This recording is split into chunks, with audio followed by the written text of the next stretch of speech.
যে 7 বছরের মধ্যে প্রত্যেকটি রাস্তা একবারে করে দিতে পারবে না, ধীরে ধীরে কিন্তু হচ্ছে এগুলা।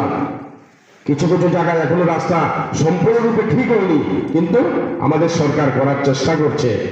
আমরা কোনো সময় কল্পনা করতে পারিনি যে আমাদের অম্পিনগরের উপর দিয়ে একটা জাতীয় সড়ক যাবে। আমরা পাঠ্যপুস্তকে পড়েছি যে ত্রিপুরার উপর দিয়ে একটা জাতীয় সড়ক আছে, জাতীয় সড়কের নাম কি, এটা পরীক্ষাতেও আসতো, 44 নম্বর জাতীয় সড়ক। এটা আসাম আগরতলা যে একটা জাতীয় সড়ক আছে, এই জাতীয় সড়ক একটাই জাতীয় সড়ক। আমাদের বর্তমানে ভারতীয় জনতা পার্টির সরকার ত্রিপুরার আসার পর কোন কোন কয়টা জাতীয় সড়ক এখন আছে এটা আপনারা সবাই জানেন। আর আমরা অন্তিমও আমরা কোনোদিন কল্পনা করিনি আমাদের অন্তিম উপর দিয়ে একটা জাতীয় সড়ক যাবে।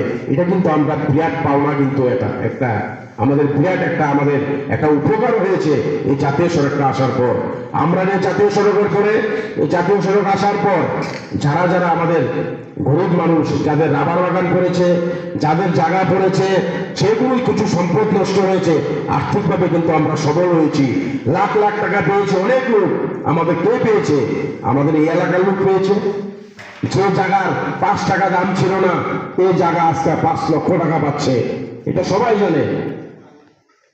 অনেক ভিতরে জায়গা পড়ে আছে, কিন্তু এটা 5 টাকারও দাম ছিল না, কিন্তু আজকে এই 5 টাকার জায়গা 5 লক্ষ টাকা পাচ্ছে। এটা ভারতীয় জনতা পার্টির জন্য সম্ভব হয়েছে। আমাদের ত্রিপুরা রাজ্যের ভারতীয় জনতা পার্টির সরকার এবং কেন্দ্রে আমাদের যশস্বী প্রধানমন্ত্রী নরেন্দ্র মোদীজি আছে বলে এটা সম্ভব হয়েছে। শুধু টাকা না, এই টাকা পাওয়ার পরে কি হয়েছে?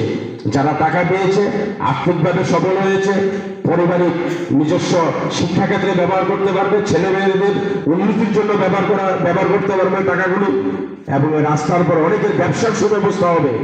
দেখবেন যে সময় রাস্তাটা সম্পূর্ণ হয়েছে, দেখবেন অনেক বাজার হবে, অনেক হাট হবে, ওখানে অনেক দোকান হবে। কে দিবে এগুলা?